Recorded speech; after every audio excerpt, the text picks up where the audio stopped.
So we were discussing revision test paper that is released by Institute for November 20 attempt. Objective part हम लोगों ने complete कर लिया है. अब हम स्टार्ट कर रहे हैं डिस्क्रिप्टिव क्वेश्चंस, मतलब पूरे डिस्क्रिप्टिव क्वेश्चंस जो हम एग्जाम में आएंगे. सो जैसा कि आप लोगों को पता है हमारा जो एग्जाम रहेगा टैक्सेशन का, बोथ डीटी आईडीटी दोनों में आपका कुछ पोर्शन ऑब्जेक्टिव है, कुछ पोर्शन सब्जेक्टिव है. तो हमें आरटीपी भी उसी तरीके से दी गई है कि थोड़ी आपकी ऑब्जेक्टिव की प्रैक्टिस हो गई. अब हम क्या करेंगे, सब्जेक्टिव की प्रैक्टिस. तो शुरू करते हैं. सबसे पहला क्वेश्चन जो आप लोगों को दिया हुआ है क्वेश्चन नंबर 9, वहां से स्टार्ट करते हैं. 8 तक हम लोगों ने बात कर ली है ऑब्जेक्टिव्स.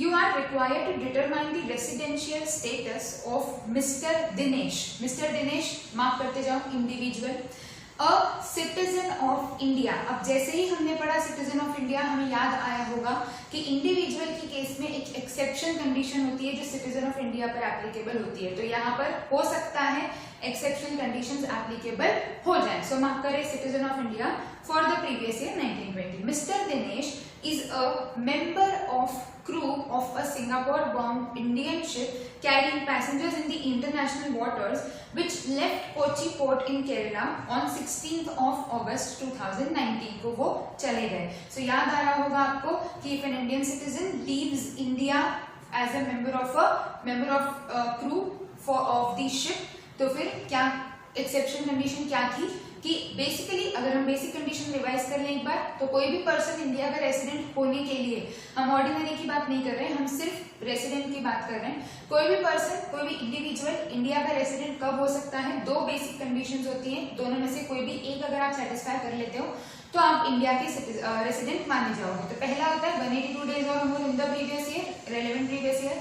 और दूसरा कंडीशन कौन सी होती है, 60 डेज प्लस 365, मतलब 60 days in the relevant previous year and 365 days in preceding 4 previous years. ठीक है, तो या तो 182 डेज फुलफिल कर लो या ये दोनों फुलफिल कर लो. अगेन यहाँ पर ध्यान रखना है कहाँ और है कहाँ एंड है, तो दोनों में से कोई भी एक फुलफिल हो जाती है तो normally you become a resident of India. Then आगे की कहानी होती है कि ऑर्डिनरी है, नॉट ऑर्डिनरी है वगैरह.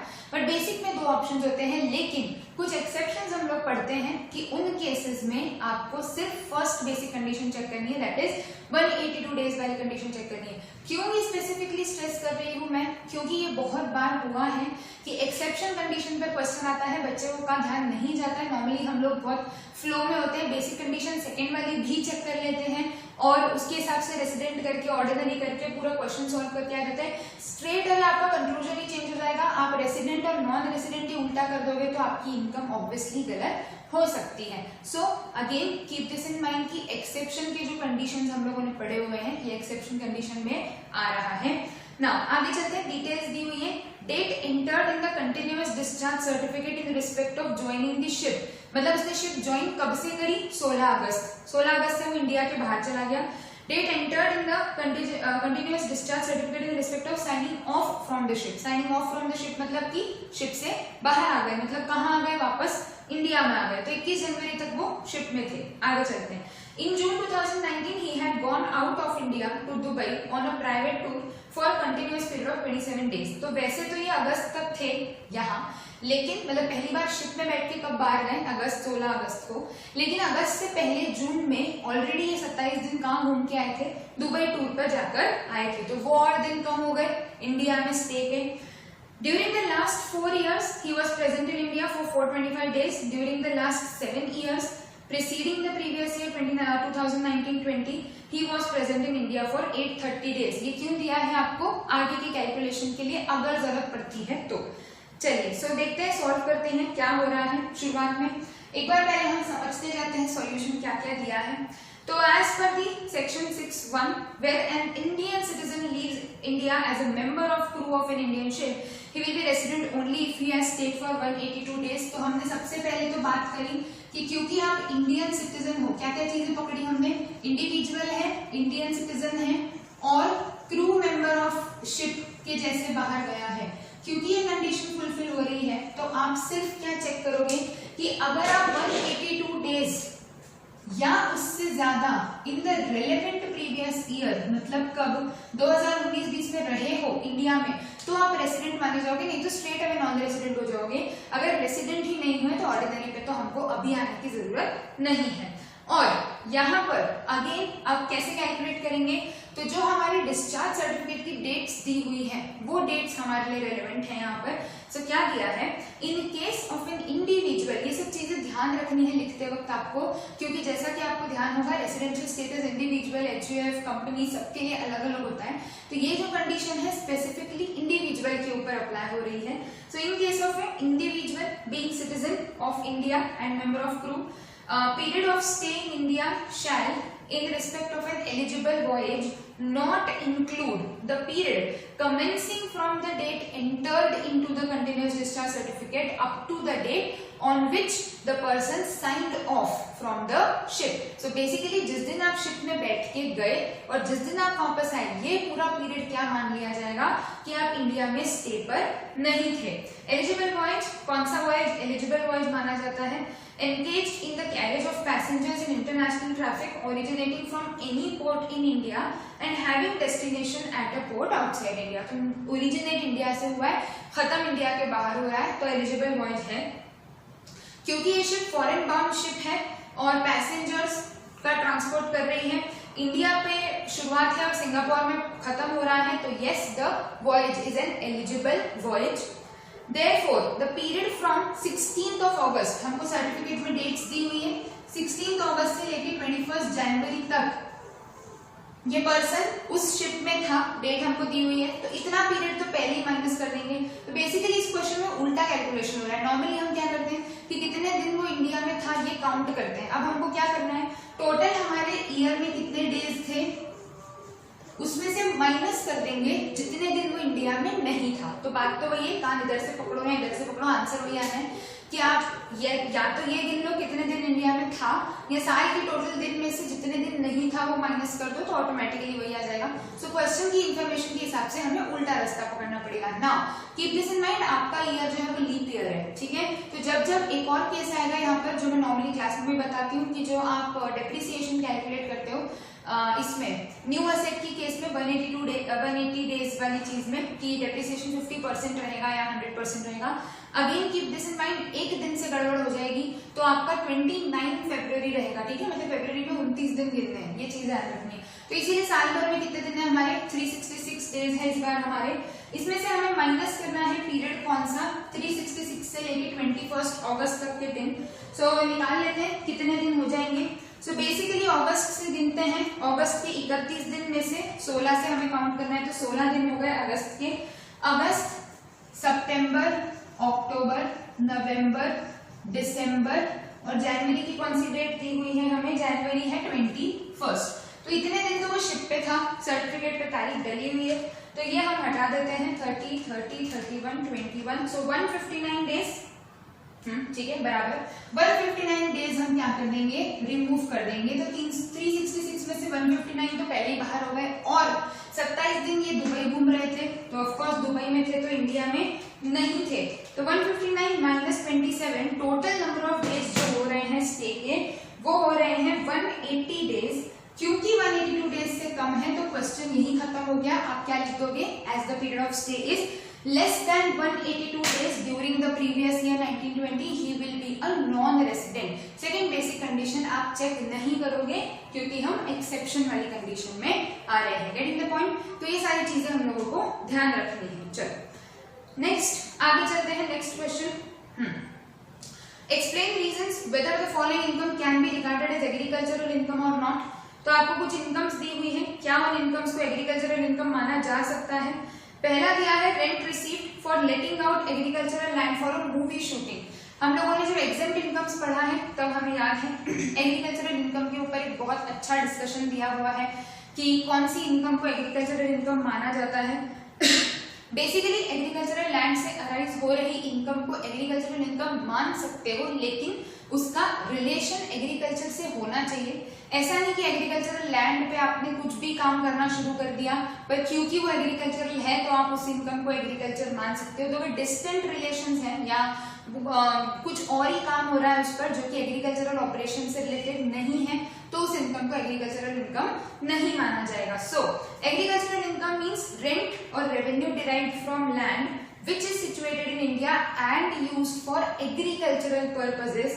Rent is being derived from letting out of agricultural land for movie shoot, no doubt आपने एग्रीकल्चरल लैंड दिया है लेकिन वहाँ मूवी की शूटिंग हो रही है, so is it related to agricultural purposes? No, straight away क्या हो जाएगा, it is not an agricultural income. Sale of seedlings in a nursery, तो नर्सरी के केस में स्पेसिफिकली ये चीज दी हुई है हमारे मॉड्यूल में कि बेसिक ऑपरेशंस होना जरूरी है, भले ही वो लैंड पे हो नहीं हो चलता है, ये प्रॉपर एक्सप्लेनेशन दिया हुआ है। So income derived from saplings or seedlings grown in nursery is deemed to be agricultural income whether or not the basic operations were carried out on land। वही जो अभी हमने बात करी कि लैंड पे हो ऑपरेशंस, बेसिक ऑपरेशंस होना जरूरी है। बेसिक ऑपरेशंस मतलब क्या, जो ऑपरेशंस होते हैं कि आप पहले सीड डालते हो, देन आप मैन्योर डालते हो, वो सब चीजें होती हैं, और कल्टीवेशन के ऑपरेशंस होते हैं, वो सारे ऑपरेशंस होना जरूरी है, लैंड पर हो ये जरूरी नहीं होता है।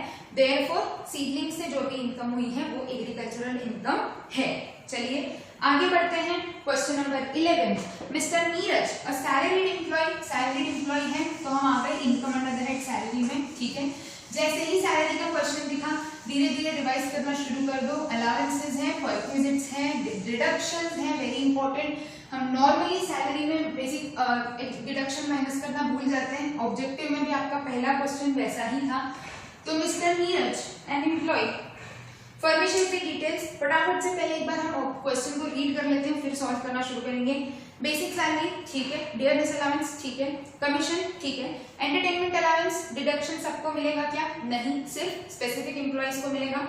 तो अगर ये स्पेसिफिक एम्प्लॉय है, स्पेसिफिक मतलब कौन, गवर्नमेंट एम्प्लॉय है, तो ही उन्हें एंटरटेनमेंट अलाउंस का डिडक्शन मिलता है, अदरवाइज नहीं मिलता है, ठीक है। आगे देखते हैं, कुछ इन्फॉर्मेशन होगी तो समझते हैं। नेक्स्ट है medical expenditure reimbursed by the employer, तो मेडिकल एक्सपेंसेस के ऊपर हाँ हमारे प्रोविजंस होते हैं। Perquisites exempt for all employees की कैटेगरी में आपको मेडिकल फैसिलिटीज दिया हुआ है, लेकिन उसमें मेडिकल एक्सपेंडिचर रीइंबर्स्ड को एग्जेम्प्ट नहीं किया गया है, सो ये एक्सपेंसेस एग्जेम्प्ट नहीं रहेंगे। प्रोफेशनल टैक्स 50% एम्प्लॉयर ने पे किया है, तो जितना पे हुआ है वो डिडक्शन मिलेगा, लेकिन जितना एम्प्लॉयर ने पे किया है वो आपकी सैलरी में पहले ऐड हो जाएगा। Health insurance premium paid bye the employer, yes ये मेडिकल फैसिलिटीज में आ जाएगा, तो हेल्थ इंश्योरेंस प्रीमियम आपका आपके एम्प्लॉयर ने भर दिया, exempt. Gift voucher given by employer, 12,000 का गिफ्ट वाउचर है, गिफ्ट वाउचर कहाँ तक अलाउड है? 5,000। अगेन इस पर कोई क्लैरिफिकेशन नहीं है कि 7,000 टैक्सेबल होगा कि 12,000 टैक्सेबल होगा। आप दोनों में से कोई भी ऑप्शन चूज कर सकते हो, दोनों में प्रॉपर मार्क्स मिलेंगे। नीचे अजम्पशन लिखना है, बस ये चीज ध्यान रखनी है कि as there is no clarification या the particular provision is not clear, we have assumed, और हमने ये ऑल्टरनेटिव सॉल्व कर दिया है और आप उसके हिसाब से करो, कोई दिक्कत नहीं है। नाउ लैपटॉप प्रोवाइडेड, लैपटॉप कोई भी असेट अगर आपको यूज के लिए दी जाती है, सो laptop provided, the particular laptop is also used for the children of the assessee, ठीक है, लैपटॉप का यूज है। तो यूज ऑफ असेट में हमारे रूल्स होते हैं, अगर लैपटॉप कंप्यूटर्स है तो हमारी जो वैल्यूएशन होती है परक्विजिट की वो 0 होती है, निल।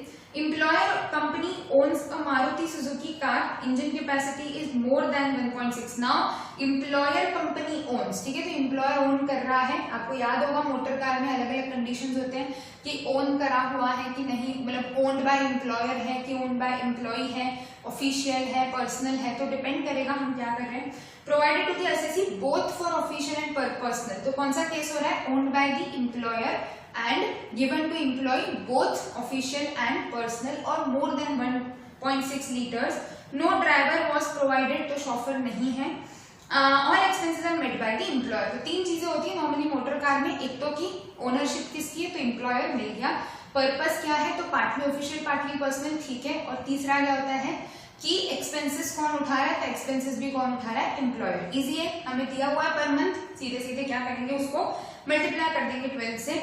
Last, annual credit card fees, credit card is not exclusively for office use, मतलब पर्सनल यूज के लिए है, तो जितना क्रेडिट कार्ड का खर्चा हमारे लिए हमारे एम्प्लॉयर ने उठाया है वो हम क्या कर देंगे, सीधे सीधे उसको ऐड कर देंगे।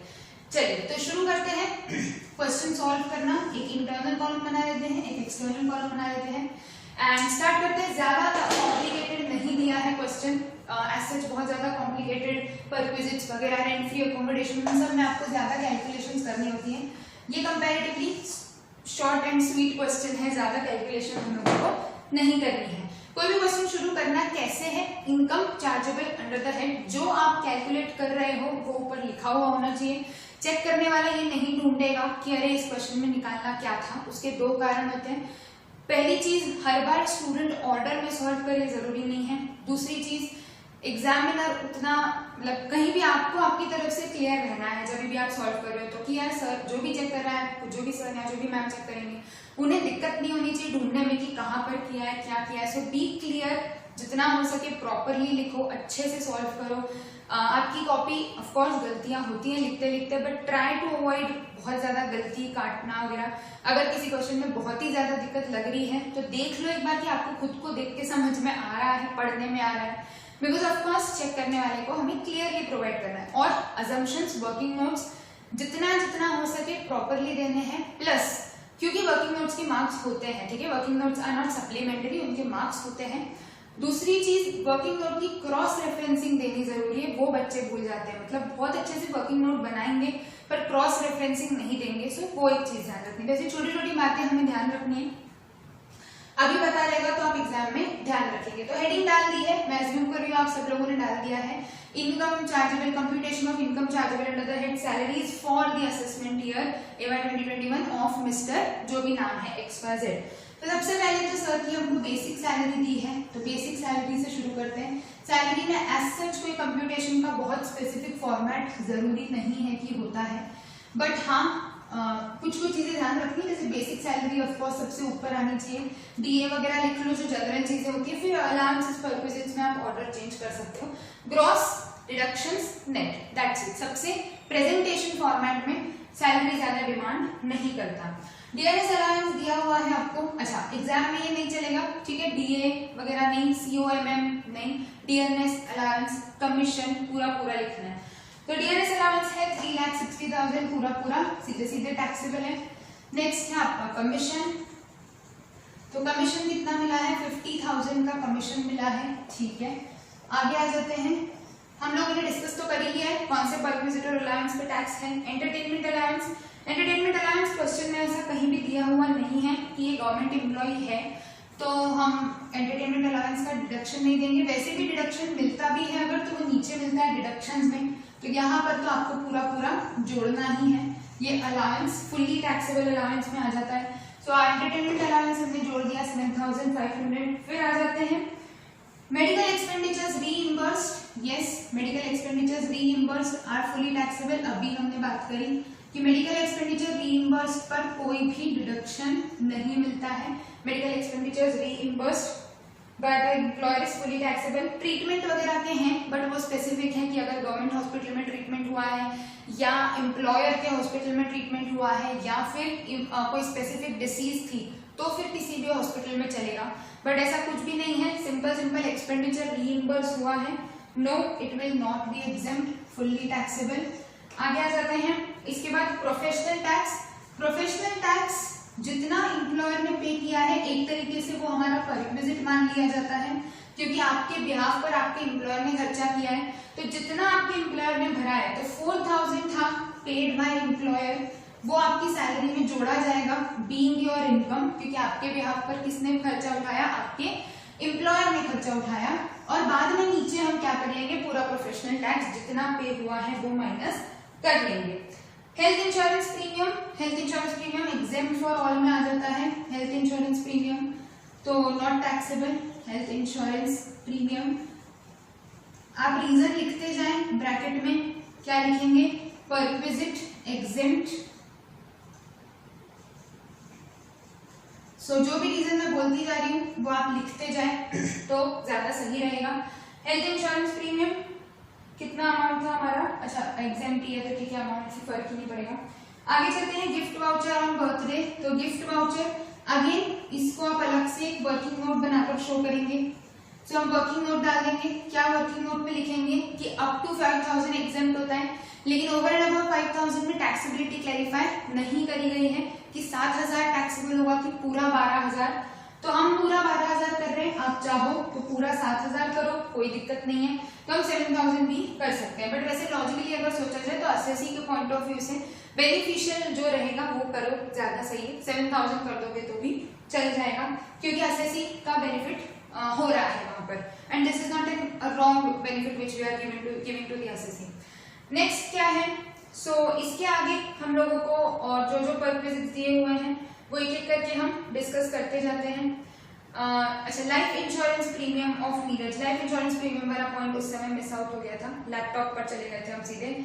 So life insurance premium again सिर्फ कुछ स्पेसिफिक केसेस में एग्जेम्प्ट होता है, ऐसा कहीं कोई क्लेरिफिकेशन नहीं है कि ये वो स्पेसिफिक केसेस हैं जिसमें लाइफ इंश्योरेंस एग्जेम्प्ट होता है। तो ये कहाँ पर चला जाता है, perquisite taxable in case of all the employees. तो लाइफ इंश्योरेंस प्रीमियम, एक चीज हमेशा ध्यान रखना, जहां पर आपको क्वेश्चन में या किसी भी प्रोविजन में कोई जनरल स्पेसिफिक कंडीशंस दी होती है तो जब तक क्वेश्चन स्पेसिफाई नहीं करेगा आप अप्लाई नहीं करोगे। जैसे एंटरटेनमेंट अलाउंस सिर्फ किसको डिडक्शन है, आपको गवर्नमेंट एम्प्लॉयज को डिडक्शन है, तो वो लिखा है अगर तो, नहीं तो बाय डिफॉल्ट क्या है, एंटरटेनमेंट अलाउंस का डिडक्शन नहीं मिलता। वैसे ही लाइफ इंश्योरेंस में भी कुछ कुछ बहुत स्पेसिफिक कंडीशंस और कुछ कुछ बहुत स्पेसिफिक एम्प्लॉयज होते हैं जिन्हें डिडक्शन मिल सकती हैं, सब्जेक्ट टू सर्टेन कंडीशंस जो हमने पढ़ी हुई है। लेकिन क्योंकि ऐसा कहीं कुछ लिखा हुआ नहीं है, सीधे सीधे क्या कर दोगे, इसको टैक्सेबल कर दोगे क्योंकि क्वेश्चन साइलेंट है। तो हमने पूरा क्या कर दिया, टैक्सेबल कर दिया। लैपटॉप तो एग्जेम्प्ट होता ही है, हमें पता ही है। तो use of asset is, laptop is exempt, पूरा लिखना है आपको, use of asset that is laptop is exempt perquisite. So कितना है, नील हो जाएगा।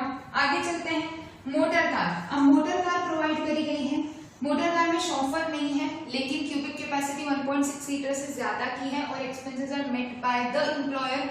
तो हमारा पर कैलेंडर मंथ जो रेट रहेगा वो हो जाएगा 2400 रुपए, और 2400 कहीं डेट वेट कुछ प्रिस्क्राइब नहीं है तो पूरे साल भर का लगा देंगे। तो 2400 इंटू 12 कैलकुलेट कर लेते हैं हम। 2400 इंटू 12 ये तो फिक्स ही है। यहाँ पर अगेन हम लोगों को सिर्फ क्या चेक करना है कि ओनरशिप किसकी है, पर्पस क्या है, शॉफर है कि नहीं, और एक्सपेंसेस किसने मीट किए हैं। तो ये चीज तो ऑलरेडी डिपार्टमेंट ने फिक्स करके रख दी है। तो 28,800 क्या हो जाएगा, हमारा परक्विजिट हो जाएगा फॉर मोटर कार। नाउ आगे आ जाते हैं, इसके बाद क्रेडिट कार्ड अगेन क्योंकि ऑफिशियल पर्पसेस के लिए नहीं है तो ये टैक्सेबल हो जाएगा हर एम्प्लॉय के हाथ में। तो credit card is taxable perquisite. ये सब आपको ध्यान होंगे, ये जो आपकी लिस्ट होती है परक्विजिट्स टैक्सेबल, परक्विजिट्स एग्जेम्प्ट, वो हमें ध्यान रखना है। तो परक्विजिट कौन से टैक्सेबल है, तो जितना क्रेडिट कार्ड का आपका एक्सपेंडिचर आपके एम्प्लॉयर ने उठाया है that is taxable in your hands. तो ये आ जाएगी आपकी ग्रॉस सैलरी। ग्रॉस सैलरी के बाद आप माइनस करोगे डिडक्शंस। तो ग्रॉस सैलरी निकाल लेते हैं सबसे पहले तो कितना आ जाएगा हमारा 540 प्लस 360 प्लस 50 7,500 21,000 2,000 12,000 आप 7 भी कर सकते हो। तो अकॉर्डिंगली आपका आंसर चेंज हो जाएगा प्लस 5,000। तो टोटल आंसर आ रहा है मेरा 1060300। आपका हो सकता है 5,000 कम आए, चलेगा, कोई दिक्कत नहीं है।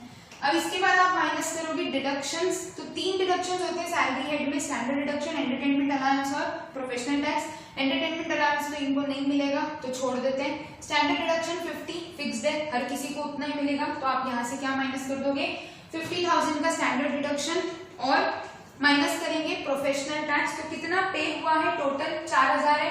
पे कितना किया था, 50% एम्प्लॉयर ने पे करा था।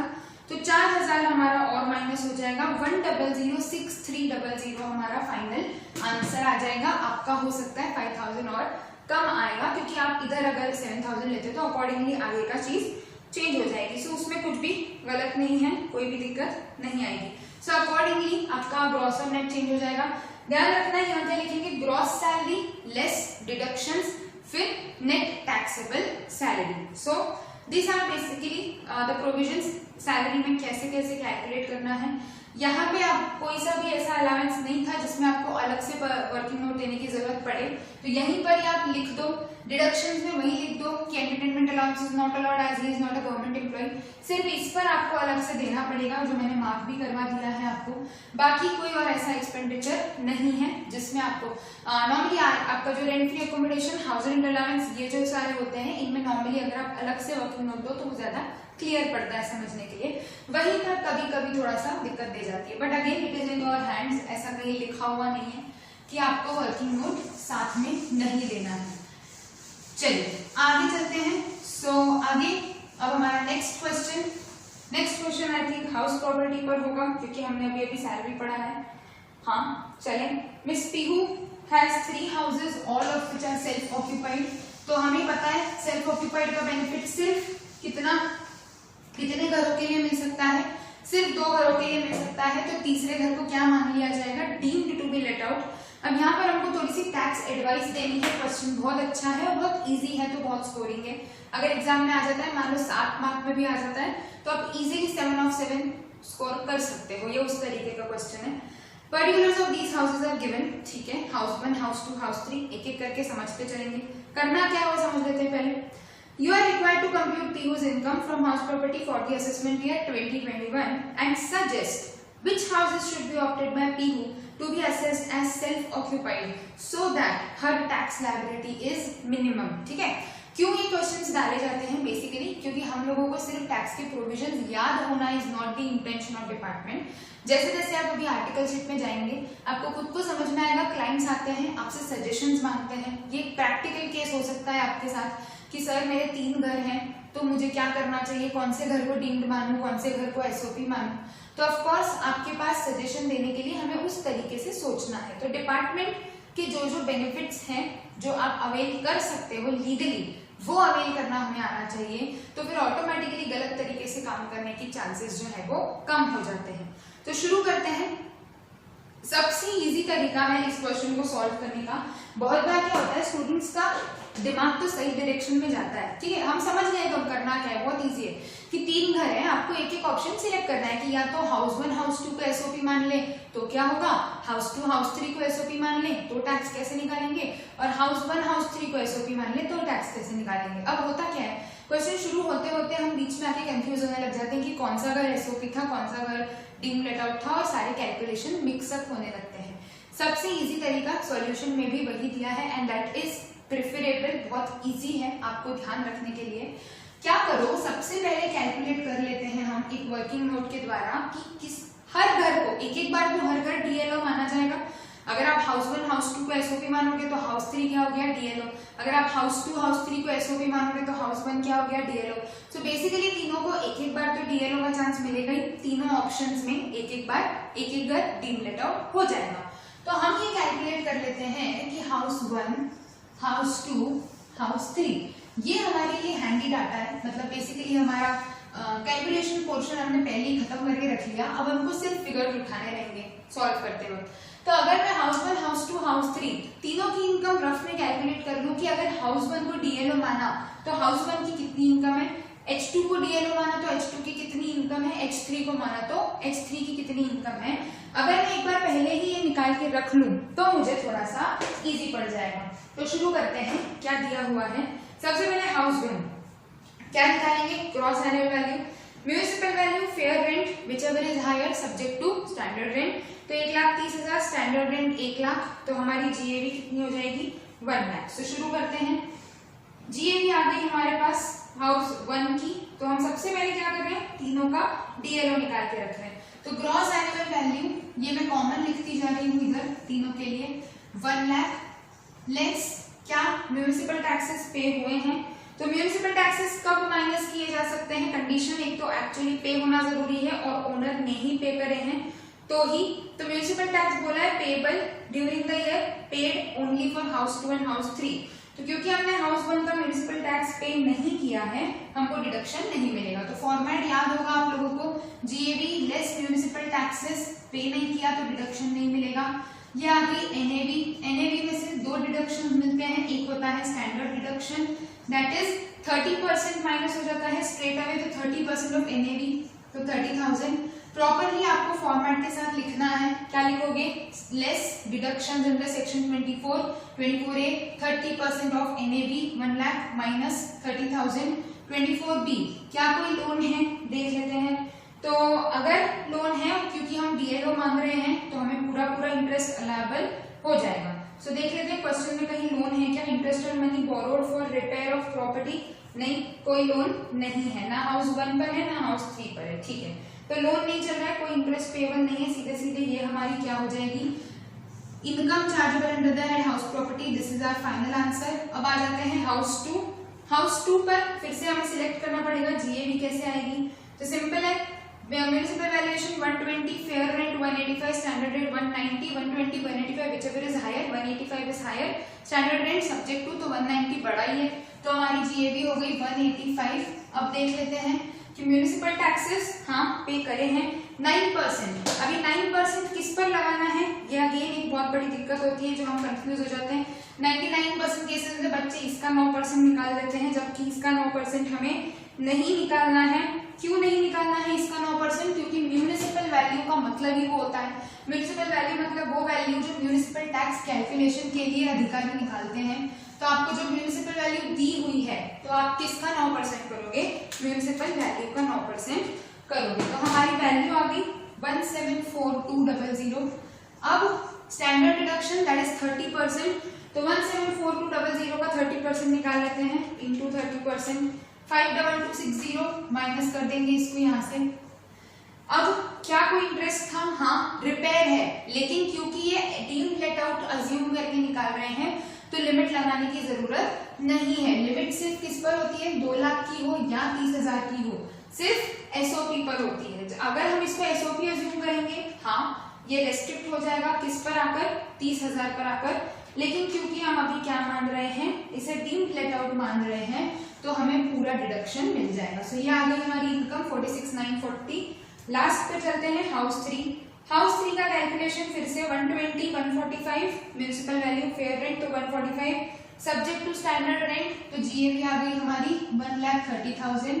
माइनस कर देते हैं म्युनिसिपल टैक्सेस, तो municipal taxes will be 10% of your municipal value.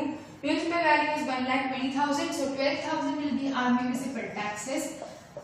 NAV 31 minus 12,000 का एनएवी आ गई 1,18,000 माइनस 24A 24B। 24B तो यहाँ पर भी कुछ नहीं है तो डैश कर देते हैं सीधे। अब 118,000 into 30%, 35,400 minus, again this is not compulsory कि आप ऐसे सॉल्व करो, लेकिन ये थोड़ा सा दिक्कत कम देता है इसीलिए मैं इस तरीके से करा रही हूँ। अगर आप डायरेक्ट करना चाहो कोई दिक्कत नहीं है। तो ये हो गया हमारे पास, तीनों के ऑप्शंस आ गए। अब हम इसी के आगे कंप्यूट करके अलग अलग ऑप्शंस करके देख लेते हैं कि अगर हाउस 1 को डीम्ड लेट आउट मानेंगे और हाउस 2 और हाउस 3 को एसओपी मानेंगे तो नेट इफेक्ट कितना आएगा। अगर हाउस 2 को डीम्ड लेट आउट मानेंगे, हाउस 1 हाउस 3 को एसओपी मानेंगे तो नेट इफेक्ट कितना आएगा, एंड अकॉर्डिंगली हाउस 3। तो शुरू करते हैं, मैं इसी के नीचे सॉल्व कर रही हूँ, अगर आप चाहें तो अलग से भी कर सकते हो, बट हाँ एग्जाम में आपको क्लियरली करना है because this will not be a part of your answer. ये नीचे चला जाएगा या ऊपर अलग से चला जाएगा, तो आप अलग से हेडिंग डालो suitable options that are available for the SSC.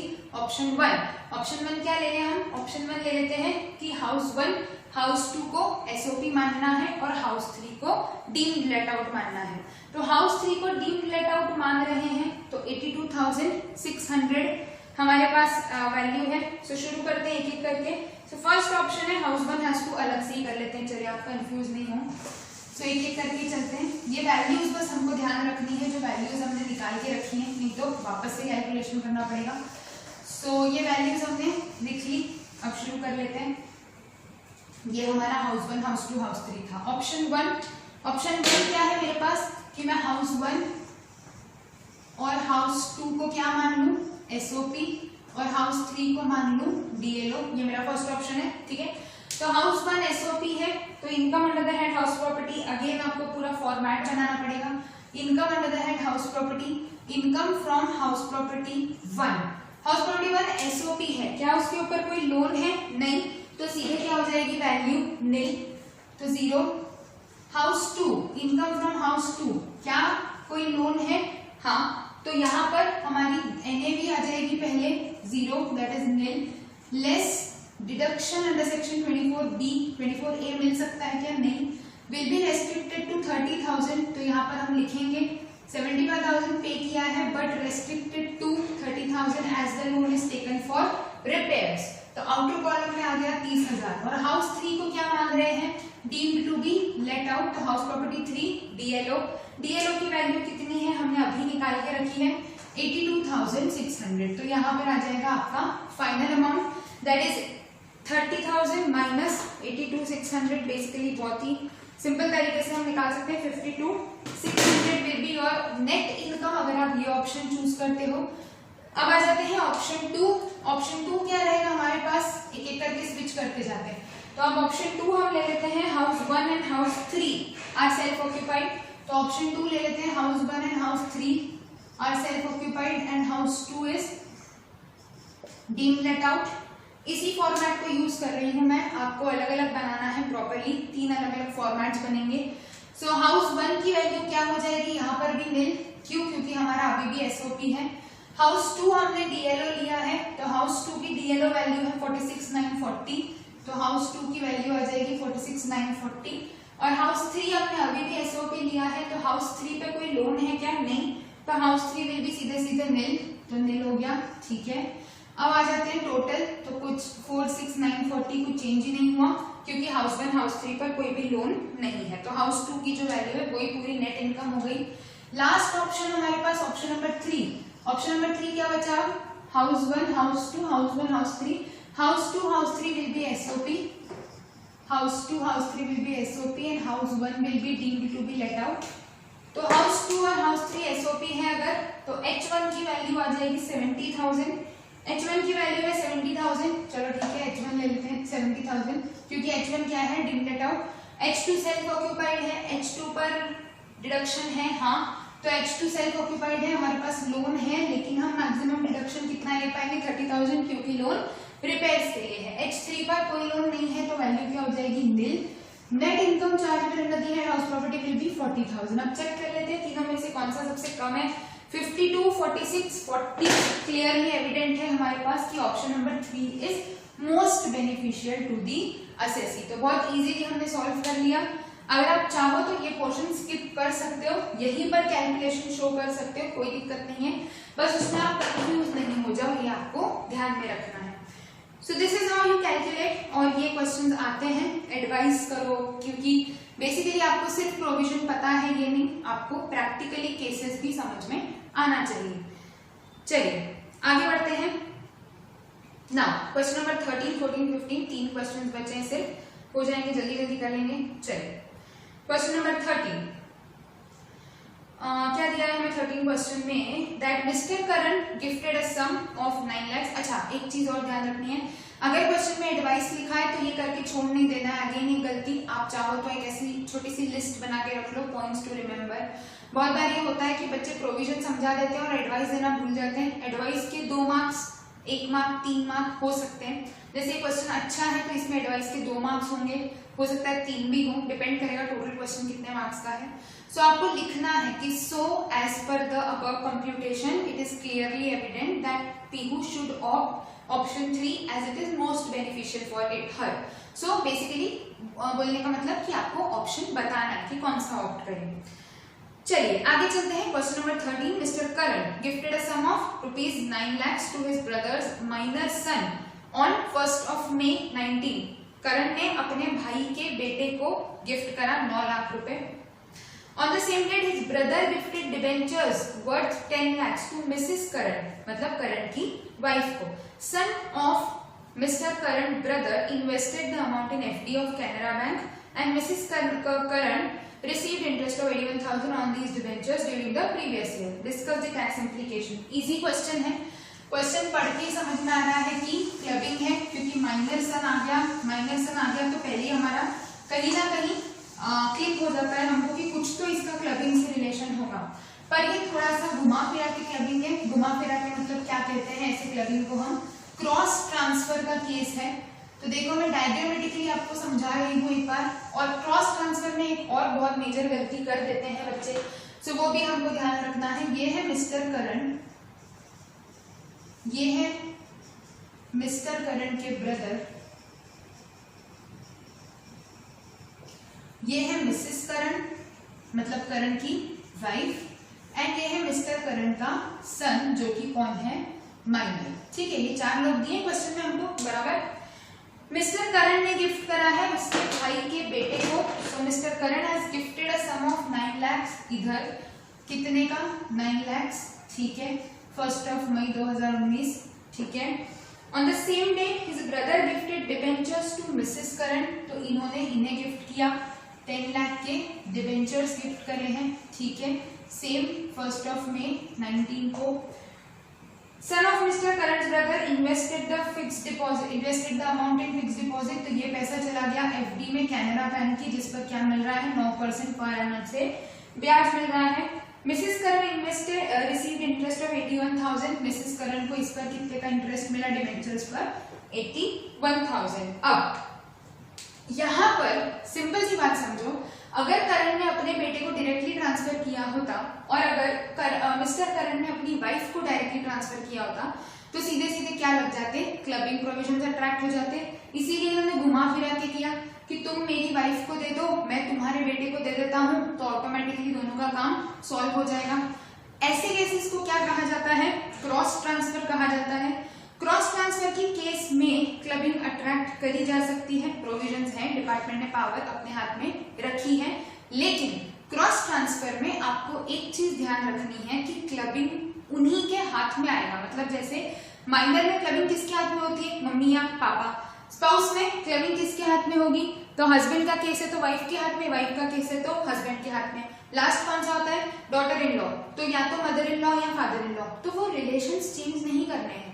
बहुत बार ये गलती हम करते हैं कि ट्रांसफर इसने किया तो बच्चे क्या लिख देते हैं, लिखते लिखते कि ये जो मिसेस करण की इनकम है वो मिस्टर करण के ब्रदर में टैक्सेबल हो जाएगी और ये जो इनकम है वो इसमें टैक्सेबल हो जाएगी। No, understand the provision, understand the concept कि क्रॉस ट्रांसफर को रिस्पेक्टिव हाथ में ट्रांसफर मान लिया जाएगा। मतलब क्योंकि ये घुमा फिरा के ट्रांसफर किया है, डिपार्टमेंट बोलेगा हम तो ये मानेंगे कि मिस्टर करण ने अपने बेटे को ट्रांसफर किया और मिस्टर करण ने अपनी वाइफ को ट्रांसफर किया, तो क्लबिंग किसके हाथ में होगी, जितनी प्रपोर्शनेट इनकम क्लब करनी है वो इनके हाथ में होगी और इनके हाथ में होगी।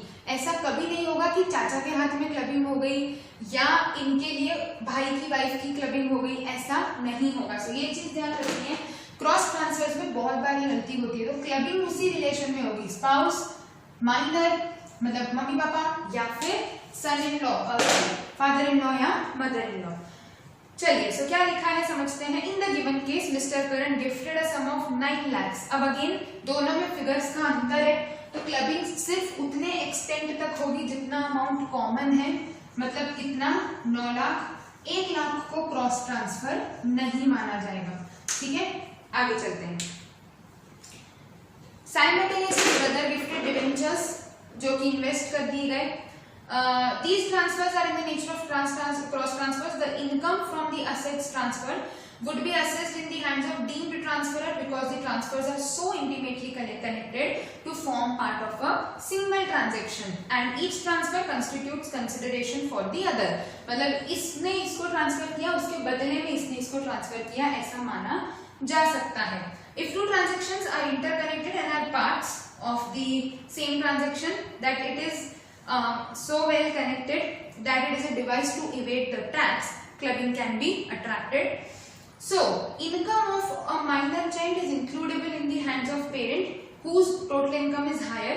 Assume कर लेते हैं कि पापा की है क्योंकि मम्मी की इनकम दी नहीं है। Accordingly, interest income arising to Mr. Karan's brother's son, Karan's brother's son मतलब कौन, ये would be included in the total income of Mr. Karan's brother, assuming that Mr. Karan's brother's total income is higher than his wife. Before including minor's income, Mr. Karan's brother, हाँ of course वो आप claim कर सकते हो, 1500 का exemption आपको claim करने में कोई प्रॉब्लम नहीं रहेगी। Interest and debentures arising in the hands of Mrs. Karan would be taxable in the hands of Mr. Karan. Again spouse वाला केस आएगा। This is because Mr. Karan and his brother are indirect transfers, तो ताकि tax evade हो सके। In the hands of Mr. Karan, interest received by his spouse on debentures of 9 lakhs alone will be clubbed and not entire 10 lakhs क्योंकि cross transfer सिर्फ कितने का है, 9 lakhs का है। तो आपको 90% जोड़ना है, मतलब 81 का 90% निकालो या 9/10 प्रपोर्शन निकाल लो, तो 9/10 जितना है सिर्फ उतना जुड़ेगा। इसके केस में तो 9% के हिसाब से पूरा जुड़ जाएगा इंटरेस्ट निकाल के। लेकिन बस ध्यान क्या रखना है कि 1500 का एग्जेम्पशन मिलेगा क्योंकि माइनर का केस है। यहाँ पे वाइफ की केस में ऐसा कोई बेनिफिट नहीं मिलेगा। अगेन 56 to 10 अट्रैक्ट नहीं होंगे। तो जैसा कि हम बार बार बात करते हैं, जब भी आप इनकम टैक्स की बात कर रहे हो आपको ये ध्यान रखना है कि इंटरलिंक करते चलना है प्रोविजंस को। तो यहाँ पर 56 to 10 अप्लाई नहीं होगा क्योंकि कौन है, सब रिलेटिव्स हैं। तो 56 to 10 will not be attracted as the transfer is from relative. So these are the provisions which are applicable in clubbing, जो हम लोग को क्वेश्चन नंबर 13 में बताया गया। अब question number 14 and question number 15 हम लोगों को करना है। सो स्टार्ट करते हैं question number 14।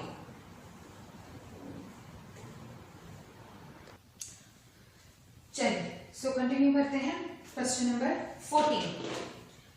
Mister Krishna residing in Indore provides the following information for the financial year 1920. Income from textile business, income from speculation business, loss from gambling, loss on maintenance of racehorses, current year depreciation not adjusted in the income given above. तो अभी तक current year का depreciation minus नहीं हुआ है। Unabsorbed depreciation of 1819 और speculation business loss of assessment year 1920 पिछले साल का।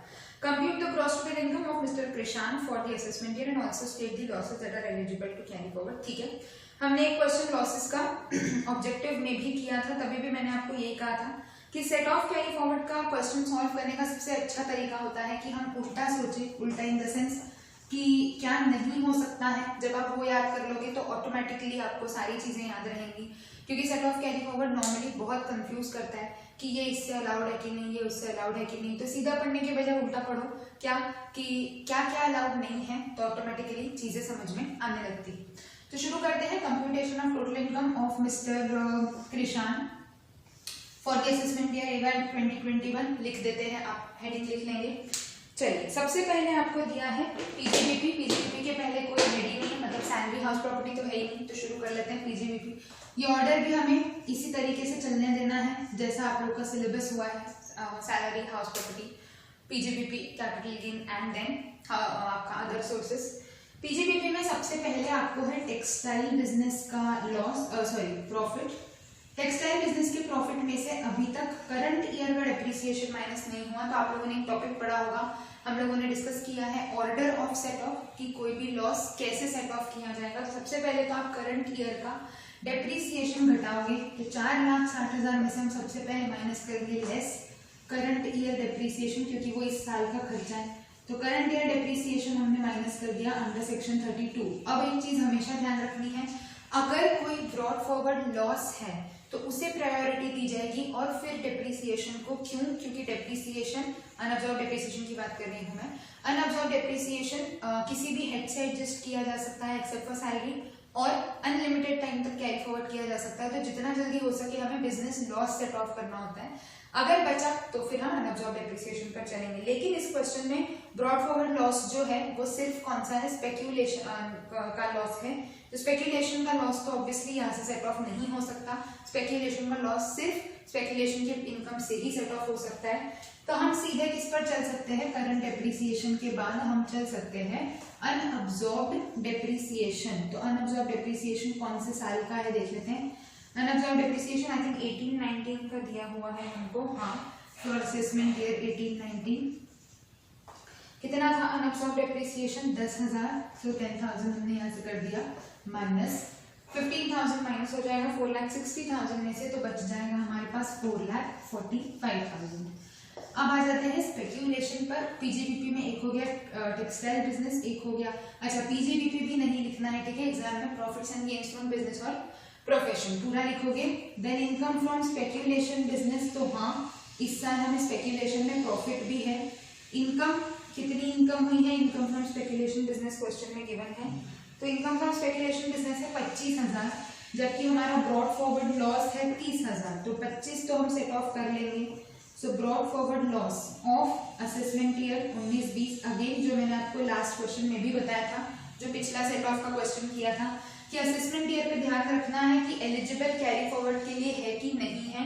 तो हाँ, स्पेक्यूलेशन बिजनेस लॉस 4 साल तक आप ले जा सकते हो, तो अभी हमारा टाइम लिमिट बाकी है।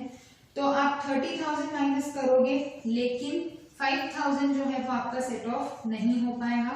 तो 5,000 क्योंकि स्पेक्यूलेशन है तो ऊपर भी एडजस्ट नहीं हो सकता, तो ये है एलिजिबल फॉर कैरी फॉरवर्ड, तो this amount will be carried forward, eligible to be carried forward to next assessment year, अगले साल कैरी फॉरवर्ड हो जाएगा। इसके अलावा आपको गैम्बलिंग का लॉस भी दिया हुआ है और हॉर्स रेसेस का ये भी दिया हुआ है लॉस। एक चीज ध्यान रखनी है, जो आपकी कैजुअल इनकम्स होती है उनमें से सिर्फ और सिर्फ हॉर्स रेसेस में एक्सपेंसेस का डिडक्शन अलाउड होता है, लॉस रिकॉग्नाइज किया जाता है, और उसमें भी हॉर्स रेस की इनकम का जो लॉस है वो सिर्फ और सिर्फ हॉर्स रेस के ही इनकम से सेट ऑफ हो सकता है। तो गैम्बलिंग पे तो आप सवाल ही उठता नहीं है, ना इस साल एडजस्ट होगा ना कुछ होगा, वो लॉस गया, कुछ नहीं मिलेगा, उसका कोई बेनिफिट नहीं मिलेगा। तो loss from gambling will neither be set off nor carry forward, ये आप एक नोट डाल दोगे नीचे। इसके अलावा जो आपका रेस हॉर्स का लॉस है, यस उसका आप सेट ऑफ कर सकते हो, कैरी फॉरवर्ड भी कर सकते हो, लेकिन किससे एडजस्ट होगा, सिर्फ आपके हॉर्स रेस इनकम से ही होगा। तो अभी इस साल तो कोई है नहीं हॉर्स रेस इनकम, तो आगे बढ़ा देते हैं। तो हमारे दो लॉसेस है eligible for carry forward, gambling में लिख देंगे neither set off nor carry forward, maintenance of race horses, yes it can be carried forward for 4 assessment years and can be set off only against the income from race horses. और similarly वही चीज आप speculation के लिए भी लिखोगे, 4 साल आप कैरी फॉरवर्ड कर सकते हो, 5000 आप आगे कैरी फॉरवर्ड कर सकते हो, लेकिन क्योंकि अब 1 साल ऑलरेडी हो चुका है तो क्वेश्चन में हमें ये पूछा है क्या कि कितने साल तक, हाँ ठीक है, तो कब तक कैरी फॉरवर्ड हो सकता है वो भी देख लेते हैं। तो 19-20 का लॉस है, देखो 20-21, 21-22, 22-23, 23-24, ये 4 साल होते हैं, 20-21 तो गया, तो आगे और 21-22, 22-23, 23-24 तक कैरी फॉरवर्ड कर सकते हो। जो आपका ये वाला लॉस है मेंटेनेंस ऑफ रिसोर्सेस, वो इसी साल का है, तो वो और 4 साल मिल जाएंगे, तो 21-22, 22-23, 23-24, 24-25, ये 4 साल तक आप कैरी फॉरवर्ड कर सकते हो, वो चीज लिखी हुई है। और कैरी फॉरवर्ड होने के बाद भी कहां से जाएगा, उसी इनकम से सेट ऑफ हो सकता है। सो इजी है, छोटा सा क्वेश्चन है, बन सकता है, सेट ऑफ का क्वेश्चन आने के बिल्कुल चांसेस होते हैं। इनफैक्ट अगर आप पास्ट क्वेश्चंस के एनालिसिस देखोगे तो in most paper 7 to 8 marks का आपको पूरा इजी, मतलब सेट ऑफ का, सिर्फ सेट ऑफ का क्वेश्चन आया हुआ है और बहुत इजीली सॉल्व हो जाएगा, बिल्कुल चिंता की बात नहीं है। सेट ऑफ को अच्छे से स्ट्रॉन्ग करके रखो, कंफ्यूज नहीं होना है बिल्कुल भी कि कौन सा लॉस सेट ऑफ होगा, कौन सा लॉस सेट ऑफ नहीं होगा। चलिए last question, question number 15, Mr Suraj. तो क्या कर रहे हैं मिस्टर सूरज, देख लेते हैं। अगेन जैसा मैंने आपको कल भी मार्क करवाते जा रही थी, आज भी हम मार्क करते ही जा रहे हैं कब से, तो वो चीजें मार्क करते जाओ जो मैं बोलते जा रही हूँ, क्योंकि ये चीजें आपको एग्जाम में बहुत हेल्प करेंगी।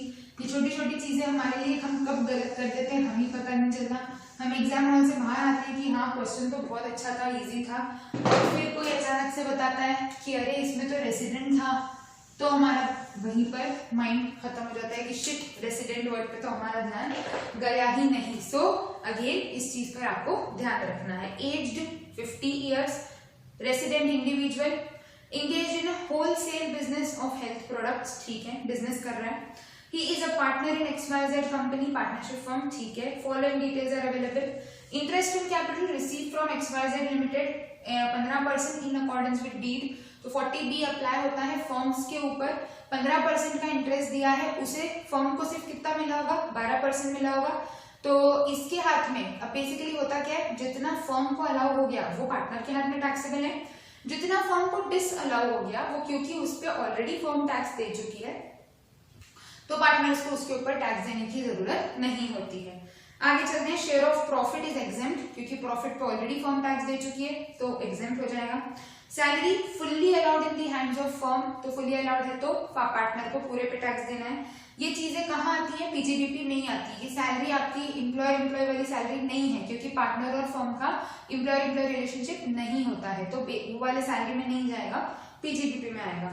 आगे interest from bank on fixed deposit, क्या आएगा, other sources. FD net of TDS, तो आप रिवर्स कैलकुलेशन करोगे और ग्रॉस पे जाओगे। अगर क्वेश्चन में नेट दिया है, जीपीआई में हमेशा ग्रॉस जुड़ता है, टीडीएस सीधे कब माइनस होता है, लास्ट में। कल जो फर्स्ट क्वेश्चन था आपका ऑब्जेक्टिव वाला, आपको याद होगा हमने क्या किया था, पूरा टैक्स कैलकुलेट करा, फिर लास्ट में जाके एडवांस टैक्स और टीडीएस माइनस करा था। वो प्रोसीजर होता है, टीडीएस और एडवांस टैक्स जो भी आपका वो हमेशा लास्ट में माइनस किया जाता है। नेक्स्ट क्या करना है, तो नेक्स्ट आप लोग आपको दिया हुआ है interest on saving bank. Saving bank जैसे ही दिखे आपको 80 टीटीए ध्यान आ जाना चाहिए। 50 साल की एज है तो टीटीपी तो मिलेगा ही नहीं, 12,300 का इंटरेस्ट है, टीटीए मिल जाएगा। इनकम टैक्स रिफंड रिसीव्ड, पिछले साल का रिफंड मिला है जिसमें इंटरेस्ट है 2300 का। तो इनकम टैक्स रिफंड का सिर्फ इंटरेस्ट टैक्सेबल होता है, पूरा रिफंड टैक्सेबल नहीं होता। क्यों? क्योंकि आपका ही पैसा आपके पास वापस आया, तो कोई इनकम नहीं है। इनकम क्या है आपके लिए? जो आपको उस रिफंड पर इंटरेस्ट मिला है वो आपकी इनकम है, तो वो 2300 पे टैक्स देना है, पूरे पे टैक्स नहीं देना है। होलसेल बिजनेस से प्रॉफिट हुआ है 5,60,000 का, जिसमें अमाउंट ये सब डेबिट क्रेडिट हो चुके हैं। डेप्रिसिएशन एज पर बुक्स, तो हमको हमारे इनकम टैक्स के हिसाब से कैलकुलेट करना पड़ेगा। मोटर कार एक्सपेंसेस 40,000 के, ठीक है, अच्छी बात है। Municipal taxes for shop for 2.5 years, payment for 1.5 year was made up to 12 July and other on 31 दिसंबर।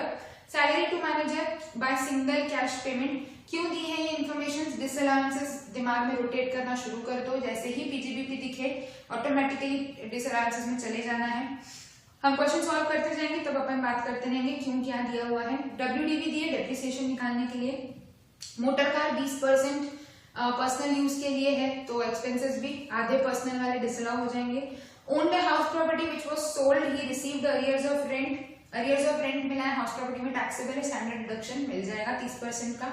फिर डिडक्शंस दिए हुए हैं, life insurance policy, PPF, health insurance premium paid by cheque for mother, she is not dependent, ठीक है, आते हैं देखते मिलता है नहीं मिलता है डिडक्शन। और कंट्रीब्यूशन टुवर्ड्स पीएमआरएफ, प्रधानमंत्री नेशनल रिलीफ फंड, तो 50,000 का कंट्रीब्यूशन किया है, ठीक है। समझ लेते हैं एक एक करके। सबसे पहले शुरुआत करते हैं, हेडवाइज चलते जाएंगे। क्या सैलरी की कोई इनकम है? नहीं। क्या हाउस प्रॉपर्टी की कोई इनकम है? हाँ। तो सबसे पहले क्या लिखोगे? सबसे पहले कॉपी में, आपकी कॉपी में लिखा हुआ होना चाहिए computation of total income, tax नहीं निकालना है। तो computation of total income of mister Suraj for assessment year 2021, income under the head house property. तो अरियर्स ऑफ रेंट में आप अगर प्रॉपर्टी बेच भी देते हो तो भी फर्क नहीं पड़ता, तो आप अभी ओनर नहीं हो फिर भी आपके ऊपर अरियर टैक्सेबल रहेंगे। तो अरियर ऑफ रेंट, दो you have sold the property, तो आप लिख दो ये चीज कि इन case of arrears of rent the ownership in the year in which the rent arrear is received is not important. तो 1,15,000 का अरियर है जिसपे आपको मिलेगा लेस स्टैंडर्ड डिडक्शन, तो डिडक्शन अंडर सेक्शन 24A 30% का, 1,15,000 का 30% निकाल लेते हैं हम, तो 1,15,000 का 30% आ जाएगा 34,500, वो माइनस कर देते हैं तो 80,500 हो रहा है हमारा net taxable income under the head house property. आगे चलते हैं, income under the head PGBP. तो पहले पार्टनरशिप वाला काम खत्म कर देते हैं, फिर उसके खुद के बिजनेस पे आएंगे। खैर उल्टा भी कर सकते हो, कोई दिक्कत नहीं, पर पहले पार्टनरशिप का काम कंप्लीट कर देते तो एक चीज क्लियर दिमाग में से।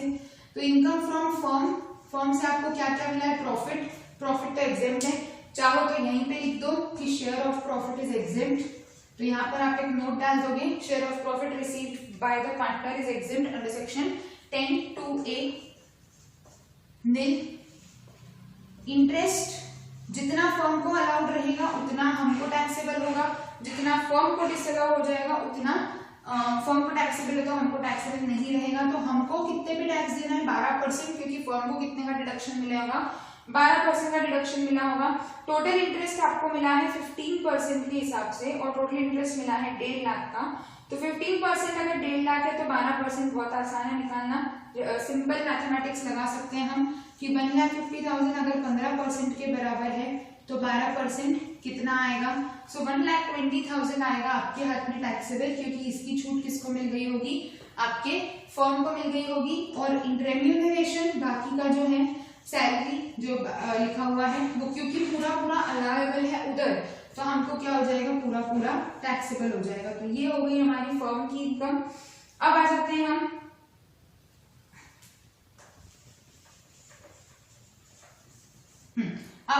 इसके होलसेल बिजनेस पर। तो इनकम फ्रॉम होलसेल बिजनेस शुरू करते हैं 5,60,000 से, और जो हमारा एक फॉर्मेट होता है, फर्म की इनकम आप मार्क करके रख लो, हम होलसेल बिजनेस पर चल रहे हैं। तो जो हमारा एक फॉर्मेट होता है वो हम शुरू कर रहे हैं। क्या फॉर्मेट? जो जो डिसअलाउड है वो ऐड करते जाओ, जो जो अलाउड है वो माइनस करते जाओ, जो जो इनकम जुड़नी चाहिए पर नहीं जुड़ी वो ऐड करते जाओ, जो इनकम जुड़ी हुई है पर नहीं जुड़ी हुई होनी चाहिए वो माइनस करते जाओ। तो देखते हैं इनकम फ्रॉम होलसेल बिजनेस, इतने सारे एडजस्टमेंट्स तो है नहीं, क्वेश्चन कंपैरेटिवली काफी शॉर्ट है। बट ठीक है, जो जो एडजस्टमेंट्स है वो हम करते जाएंगे।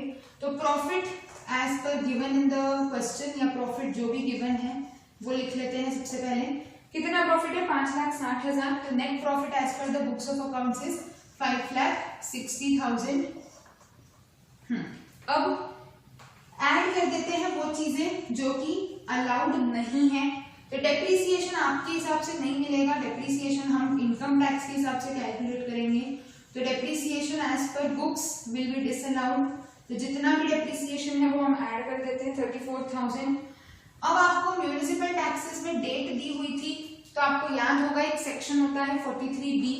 तो 43B में ये बोला है किसी भी तरीके के टैक्सेस हैं तो उनका डिडक्शन तभी मिलेगा जब वो due date of return filing तक पे हो गए हों।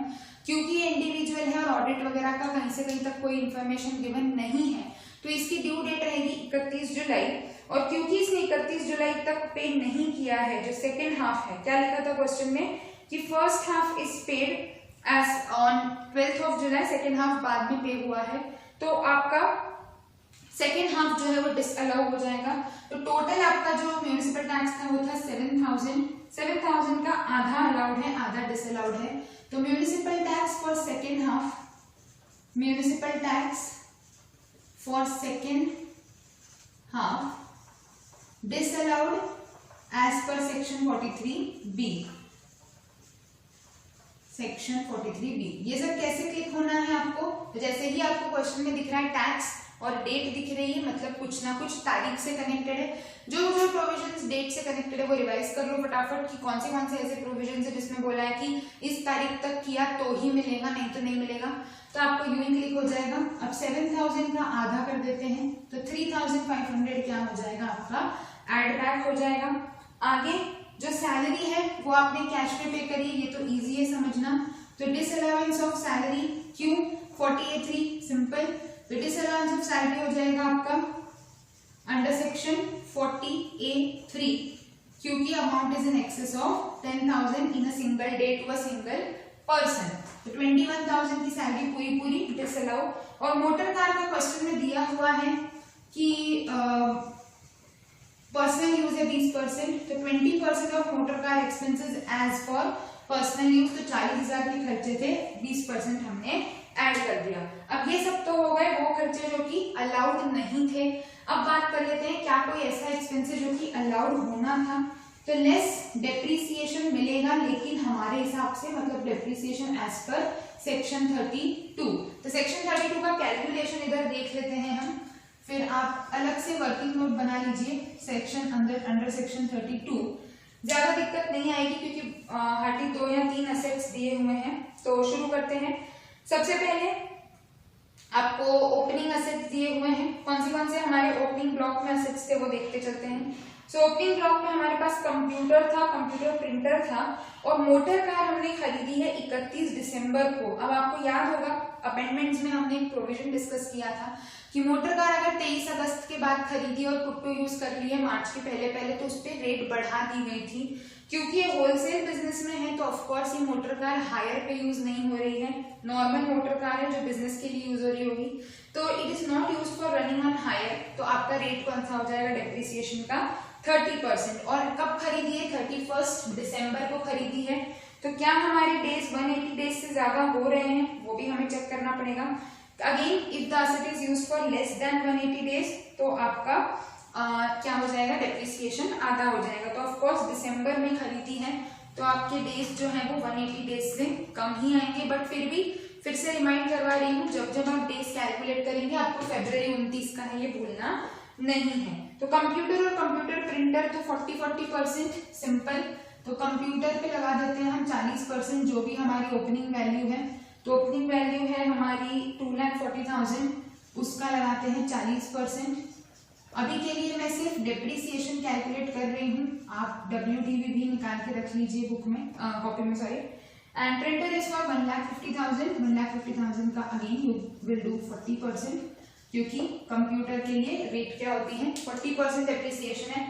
कंप्यूटर है 240 इंटू 40% अब है 96,000।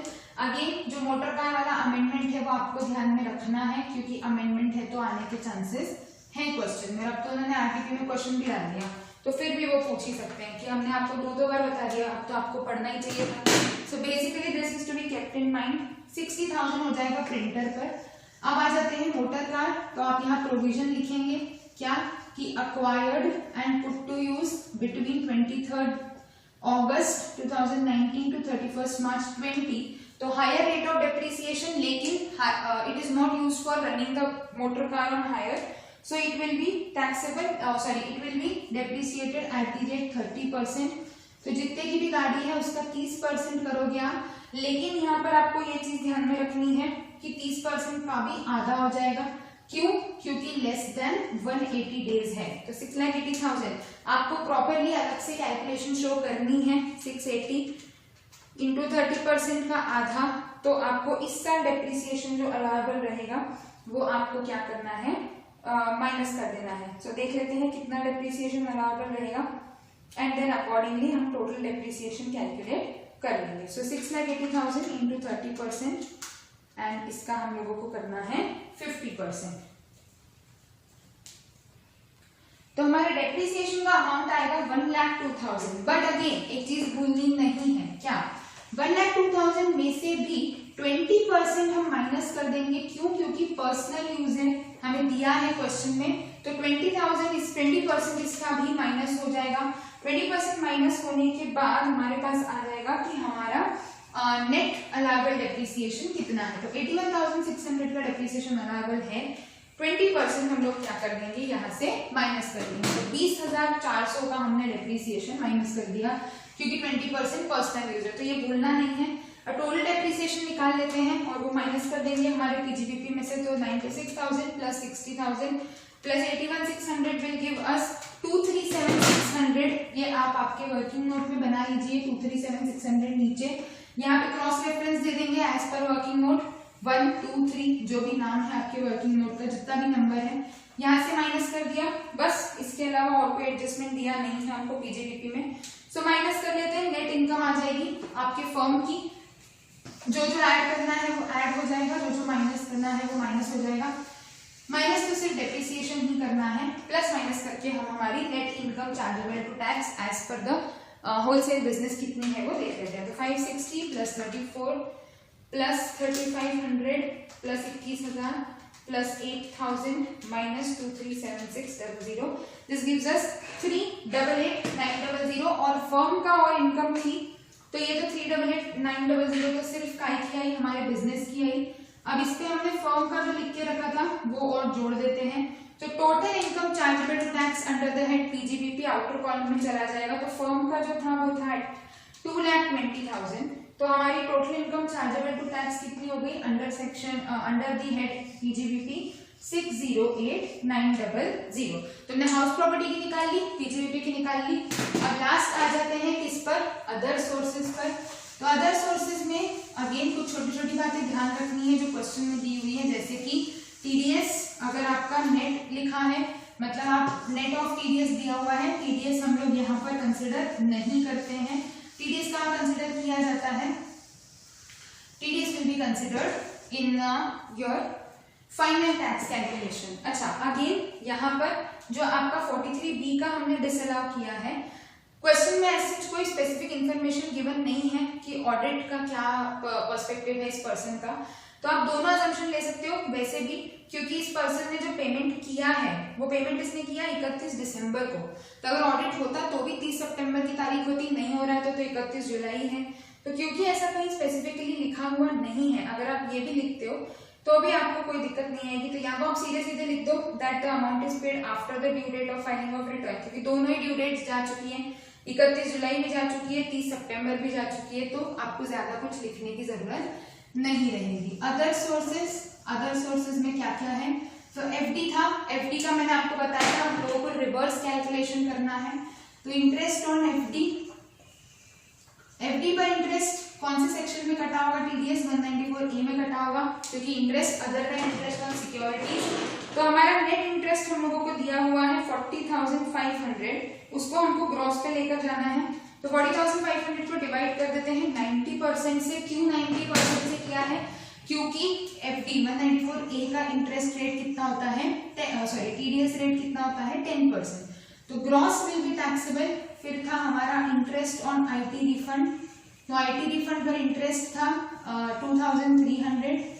और एक और इनकम थी हमारी सेविंग बैंक इंटरेस्ट, तो इंटरेस्ट ऑन एसबी बैंक या एसबी अकाउंट कितना था, 12,300।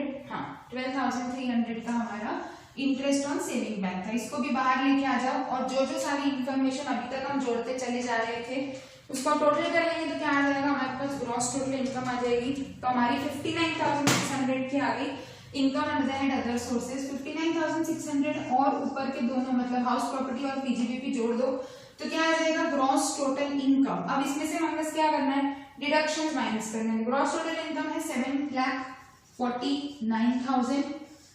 अब आगे चलते हैं 7,49,000। फिर हमें क्या क्या करना है इसमें से डिडक्शंस, तो लेस डिडक्शंस में भी ज्यादा कुछ गिवन नहीं है, 2-3 ही डिडक्शंस है। तो deduction under chapter 6A 80C में आई थिंक पीएफ का इंफॉर्मेशन दिया हुआ है हमको। हाँ पीपीएफ है पहले तो 70,000 तो पीपीएफ में इन्वेस्ट किया है। और लाइफ इंश्योरेंस पॉलिसी पे करी है सन की, तो life insurance policy is 60,000। Total will भी 1,30,000। आपको नोट डालना है, मैक्सिमम लिमिट है 1,50,000 तो कोई दिक्कत नहीं है। मेडिकल इंश्योरेंस प्रीमियम भी पे किया है 80D। मदर के लिए पे किया है। It does not make any difference कि वो डिपेंडेंट है या नहीं है, तो डिपेंडेंट है नहीं है वो कंफ्यूज करने के लिए लिखा है। मदर का आपको अलग से 50,000 मिल जाएगा, क्यों, क्योंकि सीनियर सिटीजन है। तो medical insurance of mother even though she is not dependent, ये आपको लिखना है। Higher limit will be available as she is a senior citizen and 50,000 का आपको क्या मिल जाएगा, डिडक्शन मिल जाएगा ना। अगेन ये हायर डिडक्शन के लिए भी रेसिडेंशियल होना जरूरी होता है, बट अगर क्वेश्चन में कुछ बोला नहीं है तो आप मान सकते हो कि वो रेसिडेंट है। तो 50,000 का डिडक्शन मिल जाएगा। आप ऑलरेडी 35,000 का प्रीमियम पे कर रहे हो तो 35,000 पूरा अलाउ रहेगा। और एक डोनेशन किया था इन्होंने 80G में, तो डोनेशन किया था इन्होंने प्रधानमंत्री national relief fund that qualifies for 100% without any qualifying limit. तो आप क्वेश्चन में लिखेंगे कि डोनेशन टू प्रधानमंत्री national relief fund qualifies for deduction 100% deduction without any qualifying limit, तो पूरा 50,000 का डिडक्शन मिल जाएगा। एंड लास्टली 80TTA, ये 80TTA भूलने के पूरे आसार होते हैं क्योंकि हमें क्वेश्चन में लिखा हुआ नहीं होता, तो आपको ध्यान रखना है कि भूलना नहीं है। 80TTA कितना, 10,000। अगेन ध्यान रखना ऐसा नहीं हो कि ये 10,000 से कम हो, ठीक है, ये 10,000 स्टैंडर्ड नहीं है। अगर ये 6,000 होता तो यहाँ 6 मिलता, तो ये ध्यान रखना है आपको। अब हम निकाल लेते हैं टोटल डिडक्शंस कितने हैं अंडर चैप्टर 6 से, और उसको हमारी GTI में से क्या कर देंगे, हम माइनस कर देंगे। तो एक 30 हो गया 80C, फिर जोड़ते हैं 35,000, 50 और 10 60,000, तो 2,25,000 का डिडक्शन है। 2,25,000 माइनस कर देंगे तो क्या आ जाएगी हमारी टोटल इनकम। सो इस तरीके से आप कैलकुलेट करते जाओगे। एग्जाम में जो आपका फर्स्ट क्वेश्चन रहेगा मैंडेटरी, वो कुछ ऐसे प्रकार का आएगा। बस उसमें नॉर्मली टैक्स कैलकुलेशन भी पूछते हैं वो लोग, मतलब उसमें एक ही क्वेश्चन में तीनों हेड्स होते हैं, तो इंटरलिंकिंग ध्यान रखनी होती है।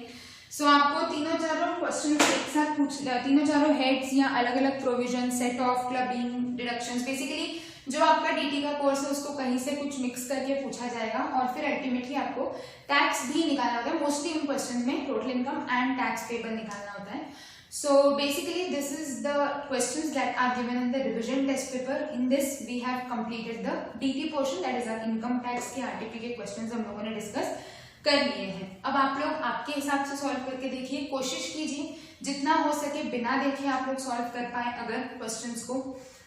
क्यों, कॉन्फिडेंस बढ़ेगा, प्लस टाइम पर थोड़ा ध्यान देना शुरू करना है आप लोगों को, ताकि एग्जाम में हमारा पेपर भी प्रॉपरली कंप्लीट हो जाए। इसके अलावा कहीं पर भी कोई भी दिक्कत है, अगर किसी क्वेश्चन में, किसी प्रोविजन में या टाइम मैनेजमेंट से रिलेटेड ऐसा कोई भी अगर इश्यू आ रहा है, so feel free to contact and all the very best for your examinations.